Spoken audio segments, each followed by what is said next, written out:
Y ya tenemos en línea pues a nuestro primer invitado, el señor Leonardo Palacios. Él es presidente de la Cámara de Comercio de Caracas. Leonardo, buen día, ¿cómo está? Leonardo, buen día, ¿cómo está? A ver, gracias por atendernos. Hay un problemita. A ver, Leonardo, buen día, ¿cómo está?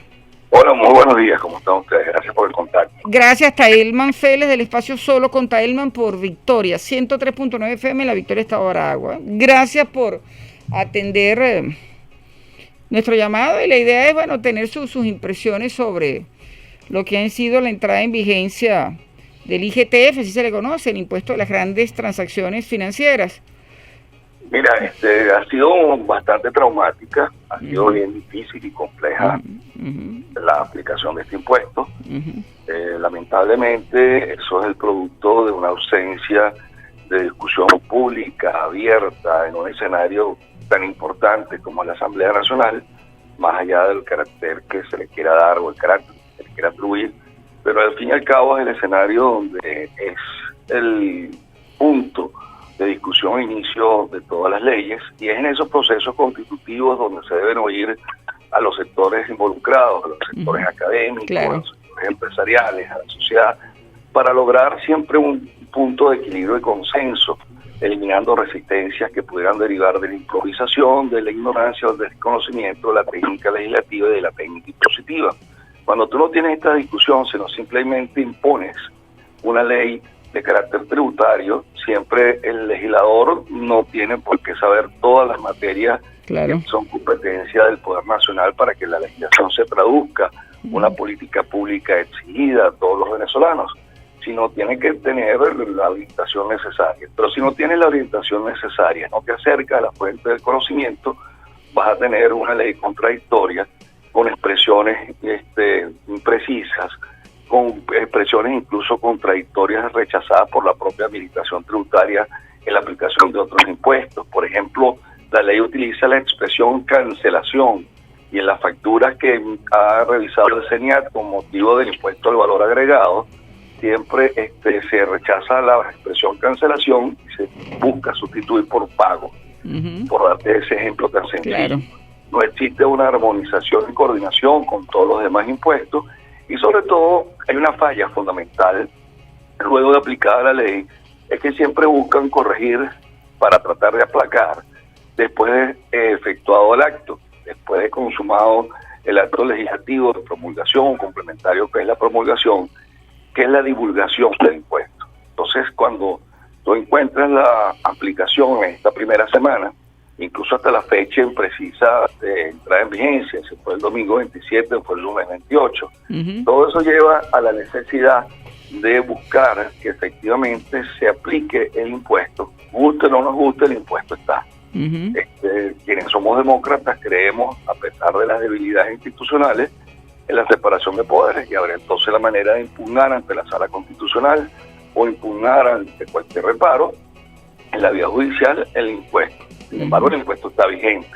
Lo que se ha pedido es buscar la manera de que sea aplicable sin mayores costos de transacción, sin mayores costos o incremento de los costos de gestión, y la forma en que se establezca el impuesto sea lo suficientemente clara para evitar la incertidumbre. Sí. Nosotros hemos tenido en el pasado problemas de aplicación. No voy a dar un ejemplo reciente, sino me voy a ir hacia el año de 1993, cuando por deficiencia del Congreso de la República se aprobó el IVA en 2 etapas. La primera etapa, que comenzó el 1 de octubre hasta el 31 de diciembre, con el impuesto al valor agregado, pero a nivel de mayorista, y eso era un contrasentido. No se sabía qué era la definición de mayorista, a pesar de los esfuerzos extraordinarios de la divulgación que venía durante 3 años continuos, quizás 4, el Ministerio de Hacienda efectuando, preparando a sus funcionarios. Un acto legislativo por premura e imposición y prejuicio político llevó a que el impuesto fuese aplicado en 2 etapas. Cuando comenzó el verdadero IVA, a partir del 1 de enero del 94, fue un desbarajuste. Entonces se tuvo que suspender después por un decreto de suspensión de garantías del 17 de febrero de ese año. Entonces, si tú tomas esa experiencia fue traumática, difícil, y representó mucho tiempo para que se recuperara la confianza en el impuesto, el cumplimiento voluntario de las obligaciones tributarias. Si tú trasladas esas circunstancias, puede incluso derivar una situación similar con este impuesto. Más que este es un impuesto que aunque digan lo contrario, quienes están encargados de la vocería oficial, tanto desde el punto de vista del Ejecutivo como del Poder Legislativo, de que el impuesto no afecta a todo el mundo, no están siendo claros, ni sinceros, ni honestos con el país. Todo el impuesto se traslada. Sí. Y más este impuesto que tiene una representación importante, dado que el dólar transaccional, que fue la justificación en la vía que encontró el ciudadano y la economía para salir adelante dentro de toda una serie de tropiezos, reconocido por el propio presidente de la República, que en cadena nacional reconoció que el dólar había sido la válvula de despresurización para que la economía no tuviese mayor trauma. Ahora quieren meter un frenazo y quieren sancionar a quienes no cobren en dólares y no perciben el impuesto. Entonces, ¿cómo se percibe? ¿Dónde está la declaración para percibir? Pues, ¿acaso que el instructivo que sacaron el viernes pasado es tanto para el contribuyente, es decir, para quien que debe percibir o pagar, o para aquel que debe cumplir el sentido de responsabilidad como agente de percepción?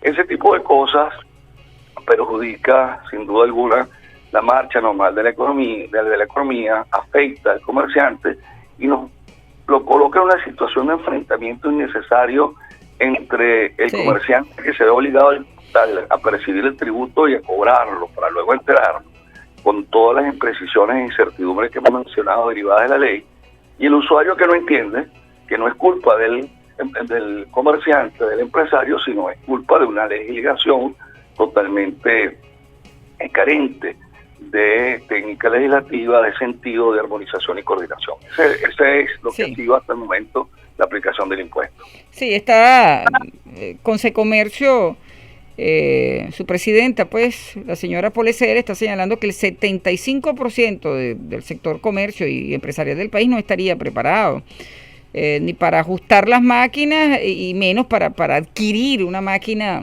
o sea, cubrir el costo de una máquina que exige el CENIAT para hacer efectivo este impuesto en estos tiempos. Sí, permítame hacer las siguientes observaciones en torno a lo que usted está diciendo. Fue efectivamente la expresión de la presidente de Consecomercio, la licenciada Luciana Polecer. En primer lugar, las máquinas fiscales responden al paleolítico de la historia de la tributación. Eso se pensó en la época de inicios de esa etapa traumática que te narraba, y eso lo hacía a propósito para que te diera pie, porque esta pregunta seguramente venía, para darte pie que efectivamente en aquella época, después de todo el problema del IVA, que vino el impuesto al consumo suntuario de las ventas mayor a partir del 9 de mayo del 94, comenzó a pensarse en la necesidad de tener un mecanismo de comprobación de que el impuesto se había trasladado por parte del empresario, el comerciante, el usuario lo había soportado y pagado, y en consecuencia el CENIAT tenía la posibilidad de corroborar que se haya cumplido con esa obligación y esos deberes. En segundo lugar, la máquina fiscal tenía la necesidad de representar un medio de ir adecuando el impuesto a que la gente se acostumbrara a pagarlo. Pero obviamente, con la evolución que ha tenido el país, la evolución que ha tenido la economía y sobre todo los avances que ha tenido la tributación y la gestión del tributo a nivel latinoamericano, ya la máquina fiscal no se justifica por varias razones. No da pie para la cobertura de todos los impuestos. Es un costo innecesario que en un país con una economía deprimida, en principio $1,000 a $2,000 cuesta para los empresarios, es dinero. En tercer lugar, están siempre buscando absorber todo mi flujo de caja, y en lugar de aprobar la ley de ciencia y tecnología, dándole posibilidad que ese tributo queda absurdo, porque no representa ni la innovación ni representa auspicio de la tecnología, debería permitir que el contribuyente, en el caso de que fuese procedente la máquina fiscal, pudiera adquirirla a través de esa contribución. Pero es que además esa contribución requiere de varios elementos complementarios, que es una infraestructura de tecnología de información y comunicación, entiendas Internet, suficiente, adecuada, un servicio eléctrico ininterrumpido y la posibilidad de acceder a las máquinas fiscales. Las máquinas fiscales se han convertido como un bien de primera necesidad, pero escaso. Entonces, obviamente, ahí comienzan toda una serie de elementos de costos adicionales que representan no solamente la compra, el vínculo, el elemento para la transmisión, la adaptación y la tecnología, sino que de las máquinas fiscales que han sido autorizadas, un porcentaje importante no son adecuadas para ajustarse las exigencias del impuesto a las grandes transacciones financieras. El grande no tiene nada, de impuesto tiene mucho, pero de grande transacción financiera no tiene nada. Porque además se trata de un impuesto distinto al impuesto al débito, que es el origen también de este impuesto. Se incorporó un impuesto distinto, que es un impuesto en medio del pago. Es el mismo impuesto que está todavía vigente, pero que no se ha complementado, que se introdujo con la reforma de la ley del IVA del año de febrero del 2020, que no se aplicó por el tema de la pandemia, y que dentro del razonamiento, un poco tratando de aproximarnos a la narrativa oficial, es más fácil decir y cobrar un impuesto a la gran empresa, entre comillas, que cobrar el IVA que afecta a todo el mundo. Entonces es el mismo efecto de piramidación, es el mismo efecto de traslado en el precio para recuperar el impacto que se tiene en las compras de insumos intermedios, es decir, de bienes intermedios, de consumo intermedio necesarios para producir. Sí, bueno, de hecho Fedeagro ya también se ha pronunciado y dice que pudiera venir un aumento en el costo de los productos, el aumento en el costo de los productos pudiera ser de un 15% aproximadamente, ¿no? Partiendo de lo que usted acaba de decir, de que somos parte de un todo, es una cadena, pues. Claro, una cadena. Y eso es lo siguiente, ¿qué va a pasar, por ejemplo, con el sector salud? Oye, arrimarle 3% a un costo de la medicina que ya de por sí es alto, sí, porque todo depende de insumos que vienen del extranjero. Arrimarle 3% a los costos de la educación, 3% adicional a la compra de comida, de bienes básicos, porque no todo el mundo, yo digo especialistas que dicen, no, qué bueno, porque eso produce la bancarización, pero no todo el mundo tiene el chance de tener una tarjeta en divisas para poder entonces utilizarla y no le carguen el 3%. Hay mucha gente que tú le pagas al servicio doméstico, a la gente en la calle, le pagas con divisa, porque la gente se ha acostumbrado a tener más confianza en la divisa que en el bolívar. Entonces tú no puedes decretar, vamos a buscar la confianza a un bolívar que ahora le apellidamos digital. Y vamos entonces a tratar que todo el mundo se bancarice, ahí entonces empiezan las especulaciones, que si se trata de un corralito, que si se trata de un mecanismo de apoderamiento, que se fue preparando a la gente para que la gente abriera cuentas en dólares en bancos nacionales y que eso llevaba a una intención distinta. Obviamente lo que hay que tratar es de buscar que el impuesto se cobre. Ya lamentablemente no se hizo caso, los sectores académicos levantamos la voz, los sectores empresariales levantamos la voz, y en forma conjunta, sector académico, sector empresarial, llegó a conocimiento cuáles eran las perversiones y errores de este impuesto. Pero de la misma manera se llevó al conocimiento de las autoridades cuáles eran las formas de lograr que este impuesto, con todas las distorsiones, con todas las implicaciones negativas que generaba en el aparato económico y en la pérdida de capacidad de consumo del ciudadano, pudiera ser menos traumático. Entonces, ahí es donde hay que tener mucho cuidado, ahí es donde hay que buscar la manera que el ciudadano entienda que el empresario no es el que creó ni cobra el impuesto para su beneficio.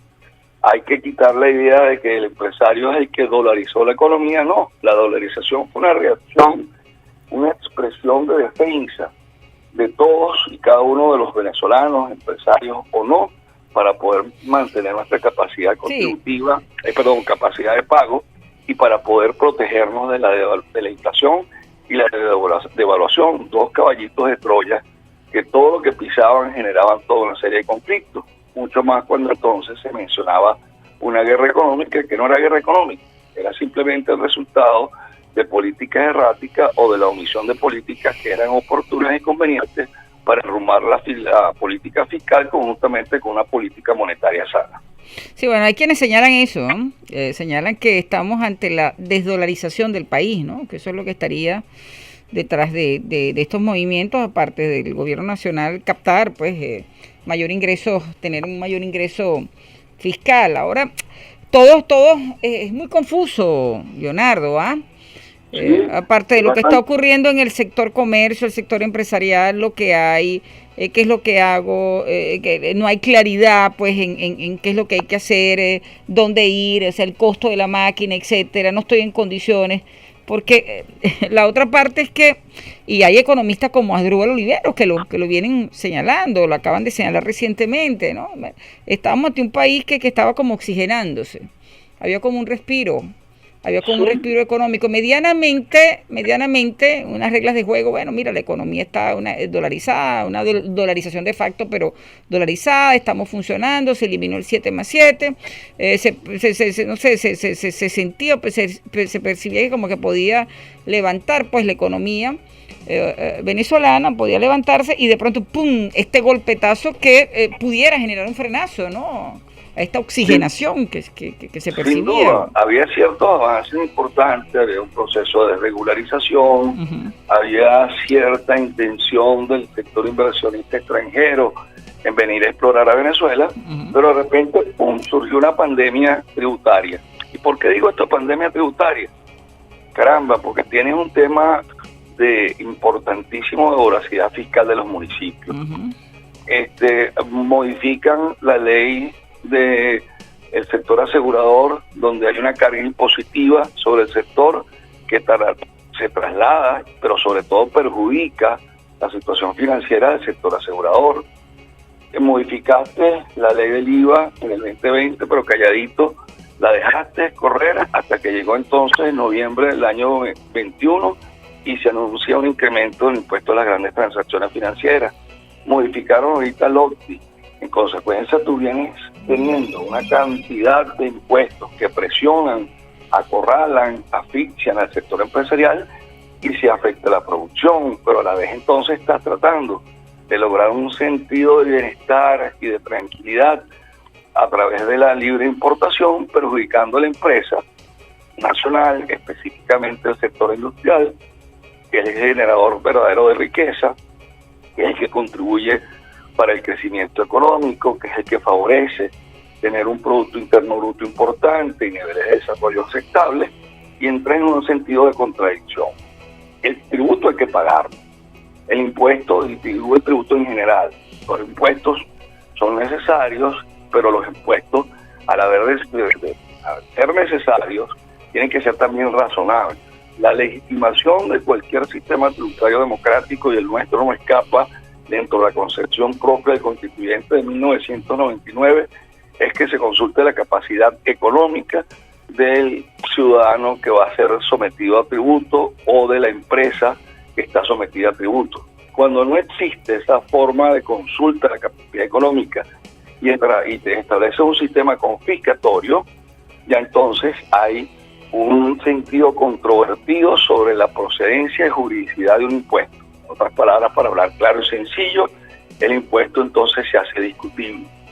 Entonces, en consecuencia, lo importante es definir un sistema tributario, y para eso se requiere una profunda reforma tributaria que requiera del concurso de todos los sectores, sector oficial y sector empresarial, sectores académicos, consumidores, usuarios en general, y de los especialistas que permitan mejorar la gestión del tributo, que permita que el Estado cuente con el tributo, y entender el Estado que para poder incrementar la producción, para poder garantizar el acceso a bienes y servicios, para poder el Estado tener una participación importante en la economía a través de la tributación, es decir, a través de la rentabilidad que ofrece el sector privado, usted tiene que tener los tributos necesarios, suficientes y adecuados, eliminando las solapaciones, las distorsiones y los impuestos sobre impuestos, porque eso lo que trae es simple y llanamente un tema que nos preocupa,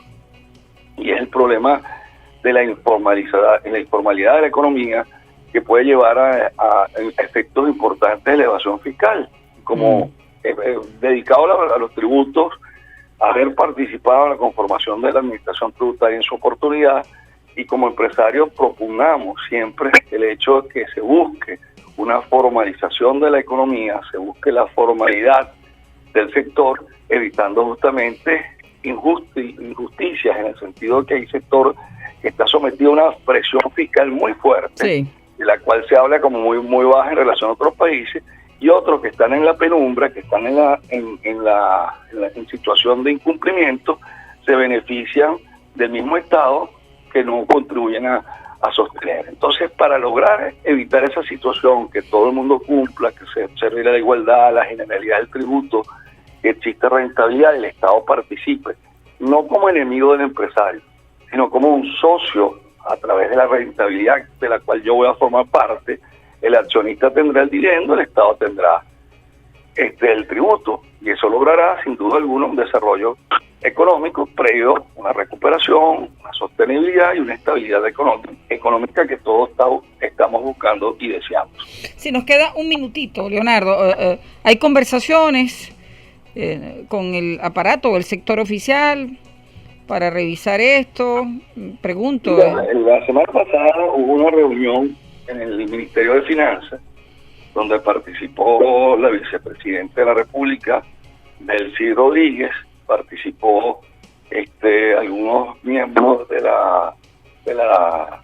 del equipo gerencial, viceministros del sector, participó el superintendente de la Administración Tributaria, se oyeron las propuestas del Ejecutivo y, como siempre, el resultado es mesa de trabajo. Bueno, vamos a ver si esa mesa de trabajo tiene algún resultado, pero por todo el cañón dijeron: señores, el impuesto se va a cobrar así, esto se va a hacer de esta manera, aquí hay presión fiscal baja, aquí el empresario tiene que entender que el Estado tiene que vivir de los tributos, y es como cuando tú vas a misa y el cura te regaña a ti por quienes no van a misa. Entonces, así no se puede lograr una participación. Para discutir una política económica tiene que ser previa, no posterior. Para discutir una política pública que permita la normalidad y en su ejecución sin tropiezos, se requiere simplemente de conocer. Yo no demerito o no le quito el derecho que tiene el Estado a justificar el tributo. En este caso, la visión que tienen de volver a crear confianza y fortalecimiento en el Bolívar, lo que han llamado el Bolívar digital. Esa es su propuesta, es su narrativa, la respeto aunque no la comparto. Pero en todo caso, en una forma de integración en una sociedad democrática, existe un gobierno, existe unos ciudadanos que tienen que sujetarse. Para que esa interrelación Estado-gobierno sea normal, sea democrática, sea pacífica, sea tranquila, como debe ser y queremos que sea, es necesario sentarse a conversar. Bien. Leonardo, muchísimas gracias, un gusto, estamos a la orden. El espacio Muchísimas solo con gracias, Taelman. Siempre a la orden para ustedes, y bueno, gracias por ustedes también ayudar a divulgar estos temas. Ojalá que los medios oficiales siguieran su ejemplo. La discusión siempre es importante. Cuando se lleva de manera respetuosa, siempre hay resultados favorables para todos. Bueno, gracias, Leonardo. Feliz día. A la orden en Victoria FM, en la Victoria Estado Aragua, lo acaban de oír, pues, Leonardo Palacios, presidente de la